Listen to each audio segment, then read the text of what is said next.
Okay. Well, I hope you're enjoying the conference. For my presentation, I want to talk about how AI is going to play a role in robotic surgery in the near future. So, let's look at the AI systems that you might find in the operating room the next time you go to surgery.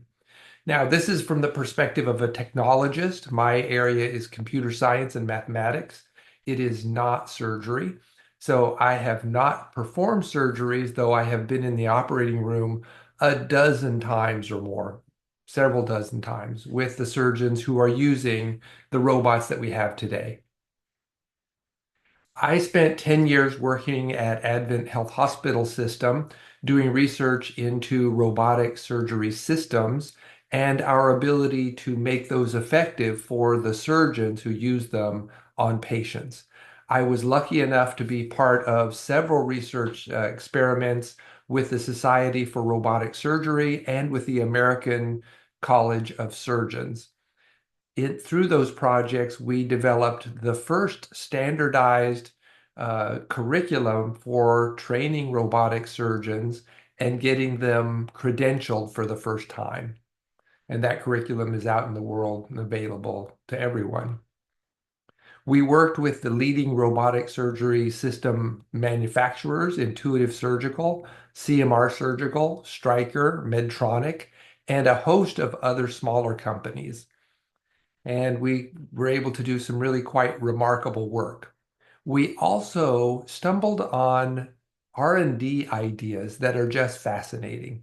And so I used my talent for writing science fiction novels to incorporate those into a series of novels about robotic surgery as it would appear in 20 or 30 years.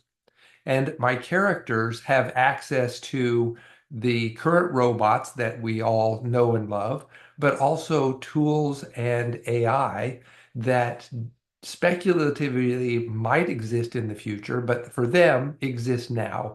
And so you can follow their adventures and see what impacts all of this technology might have on the surgeons providing care, the patients receiving care, the hospital systems in which this care is delivered, and the insurance companies who have to pay for it.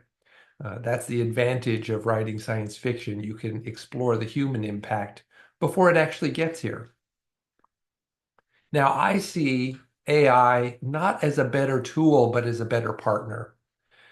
Surgical robots and all of the medical devices that have been invented up to this point have focused on being a better tool for the human surgeon rather than being a partner that extends their ability and makes them smarter than they were before, and that maybe even second guesses them and suggests that they might be wrong.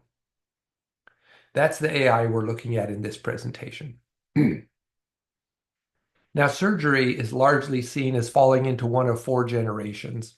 Open surgery is what your grandparents received, a long incision, opening up the body space so that the surgeon's hands and their instruments can get inside to remove your appendix or your gallbladder or a piece of colon. Very intrusive, very damaging to your body. And then your parents saw the introduction of minimally invasive surgery, where the incisions are a quarter of an inch long, but you need three or four of them so you can get three or four instruments in there to do the work. And the amount of damage that is done to the body, the blood loss is less, the number of nerves cut is less, the muscle tissue that is cut is less, and the infection area that is exposed is less.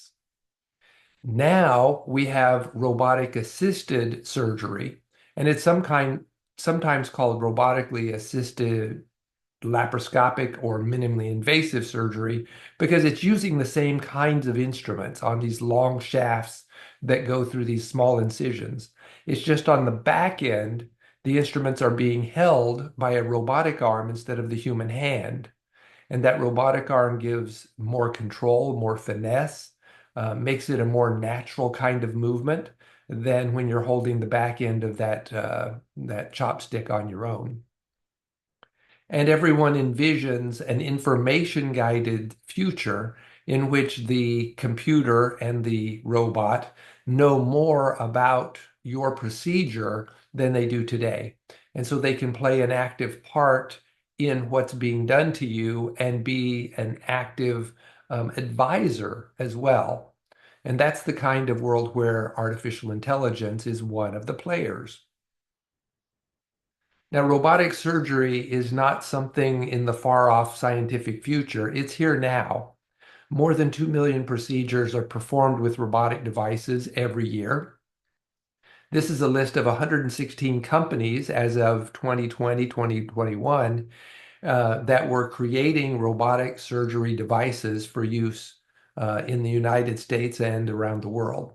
And so there's more of these emerging and on the drawing tables than we can actually explore in detail. So we've chosen just to focus on two. We're going to talk about the intuitive surgical Da Vinci robot and the Stryker Mako robot as examples in this presentation, because these are two of the most dominant in their fields. The Da Vinci is the most widely used in abdominal soft tissue procedures, and the Mako is the most widely used hard tissue or operations on the bone. So many of you may already know that the Da Vinci robot is a master-slave device, meaning the human is the master and the robotic arms are the slaves. And the robotic arms only move when the human's hands and arms and feet move. If the human doesn't command it, the robot doesn't do it.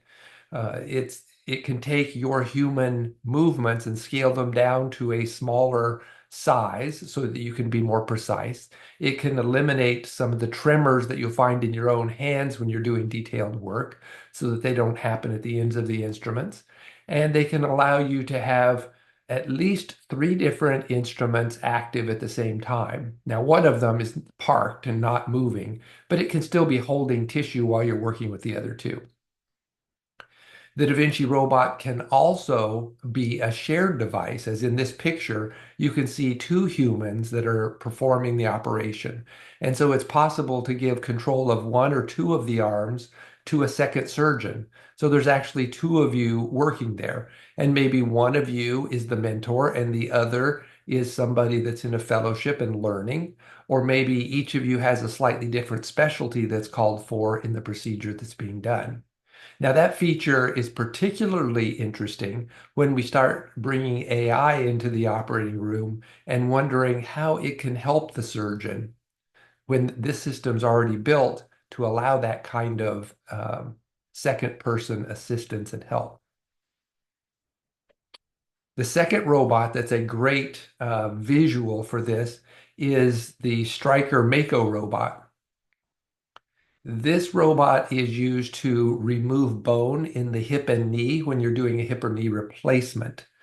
And before you, the human, ever walked into this operating room, they took images of your knee, and the surgeon sat down with some intelligent software and decided which pieces of the bone would be cut off, where holes would be drilled, what angles those would be at, and how deep they would be.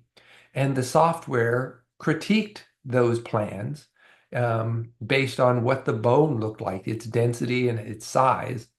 And together they came up with the best plan for operating on you.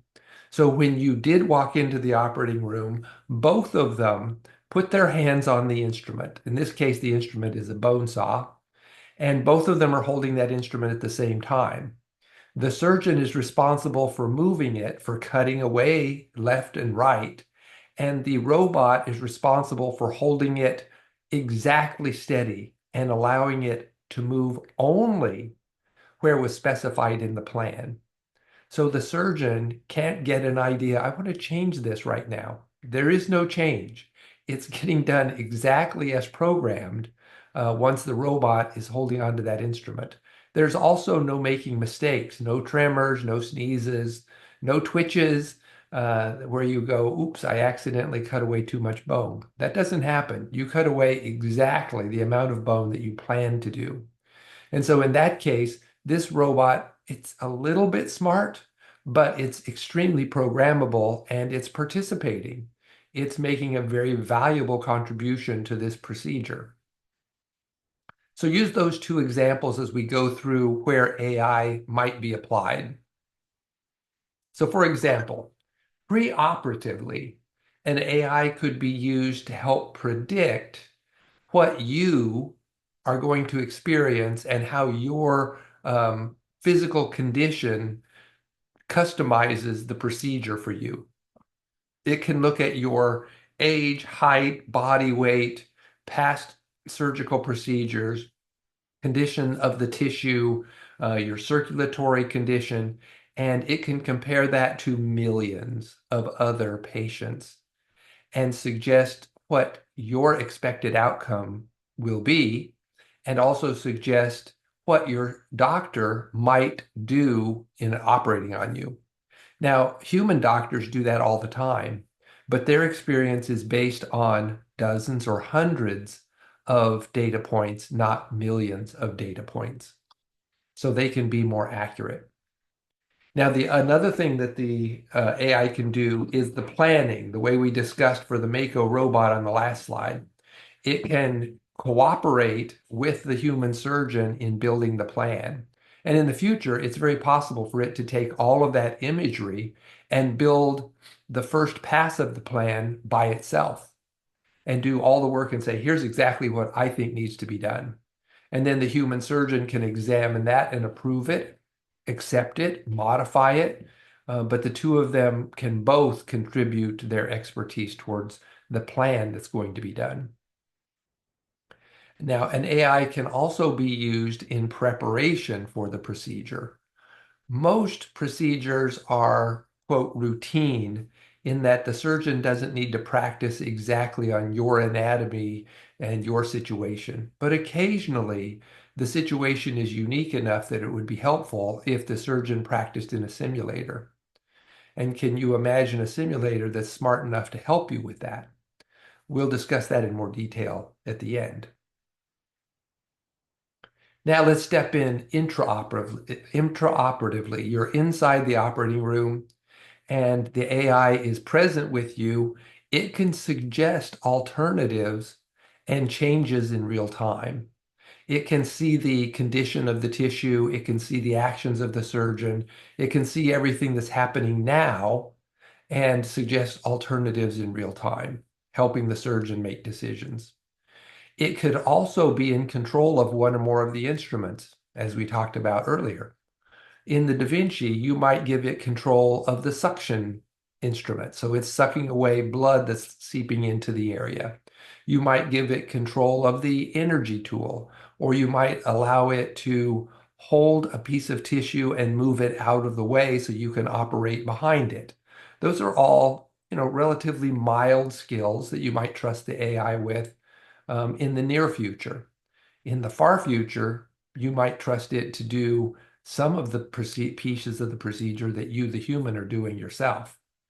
And then finally, it can raise alarms and alerts when it sees something going wrong. Now, hopefully, the human surgeon or their assistants will also see this thing going wrong, but the AI can probably see it sooner and faster because the amount of data that they need to make a decision is usually less or suggested with less evidence. Then there's post-operative. Post-operative stage, the AI can write a detailed description of what you can expect in recovery. Now, you and I, if we've been to surgery, we're used to being handed a mimeograph sheet of standard instructions that are given to every patient on what they should do and what they can expect when they leave. No customization at all, no personalization. And when there is personalization, that amounts to a blank where the human surgeon writes in the words 2 weeks instead of 4 weeks and 500 milliliters instead of 1,000 milliliters. But the rest of it is right off a Xerox machine. And then finally, the AI can learn from your procedure. It experienced something while doing the procedure with you. And those data points, that one case, could help it improve its performance for everyone else. So if it incorporates that into its learning, it can be better tomorrow. Not only will it be better tomorrow, but if it can propagate that knowledge, then 1,000 other robots will be better tomorrow because of your case. And conversely, your case was better because of 1,000 procedures the day before you that got integrated into the learning and then shared around the world overnight. So those are the three phases where you'll primarily see it popping up. Now I want to talk about some science fiction instruments that don't exist. And because they don't exist, I don't have pictures of them, so we're going to have to imagine them. For centuries, surgical instruments have been limited to the two-finger or one-finger model. All of the instruments are graspers, scissors, or one-fingered energy tools. We really haven't created an instrument that even matches the human hand with 5 fingers. And when we bring AI into the mix, we may not be interested in matching the 5-fingered hand. Instead of designing instruments to the limitations of the human hand, we may be very much more interested in designing them to the job that needs to be done. We look at the procedure and imagine exactly how many appendages would be useful, how long they should be, how many joints they should have, what should be on the tip. And if you're taking away some tissue, what should you do with it once you take it away? The instruments that we can design no longer are limited to the human hand and our ability to control it. Now you realize that if you create an instrument like that that can only be run by an AI because it's too complicated for the human hand, you've now created a situation where the procedures that require that tool also require the AI. And so the procedure may not be doable unless you have an AI. That's a scenario that came up in my first science fiction book, something that I hadn't anticipated, but as you write the story, you realize that you create a dependence on the AI because the instrument won't work without its help. Is that good or is that bad? There's a lot more thought that goes into that. Another instrument that would be fantastically useful is a spherical camera. Currently, the surgical cameras deliver a beautiful, high definition, three-dimensional, perfectly colored image to the human surgeon. But that camera is a soda straw. It looks straight ahead where your human eyes look straight ahead. And if you want to look to the left or to the right or to up or down, you have to steer that soda straw to where you want to look. So you're only looking at a small portion of the space at one time. If that camera were looking spherically in all directions at all times, then the AI could be processing that image at all times, which could be useful if the surgeon is looking on the right side of the surgical space and on the left side there's a vessel that's bleeding profusely over there. The AI will notice it immediately and be able to say, hey, doctor, you might want to look over to the left. We've got a lot of blood pooling up here that shouldn't be here. Those kinds of warnings are only possible when the AI is there to look over there, because the surgeon can only look at one place at a time. Again, an instrument that's useful, but most useful when you have an AI. Another one is integrated multi-camera video, like our driving cars have. You can have multiple cameras in the surgical space if you need them there. And that image from one, two, three, or four cameras can all be blended together to create a seamless spherical image of the surgical space, or maybe a 3D model of the surgical space. And again, it's something that the AI can watch and think about at all times while the surgeon is busy focusing on what's being done right now. Some of those cameras could be mobile. They could be moved around to the location where they're most needed, driven left, right, down in crevices, sneaking through the bowels, looking at tissue from the other side or from the inside while you're looking at it from the outside. And all that information gets integrated into the three-dimensional picture that the AI is monitoring. The images also don't have to be limited to the visible wavelength. They can be hyperspectral, looking at a number of different wavelengths that can see through tissue and detect what's happening behind the surface that you're looking at. And finally, I talked about a simulator with an AI inside. Imagine a simulator that has artificial intelligence inside that's as smart as your mentor is, and it knows how the procedure should be done, but it is much better than the current simulators. The current simulators are very good at scoring your behavior, giving you points or deducting points based on what you're doing. It could be telling you what you're doing wrong very specifically and how to do it right.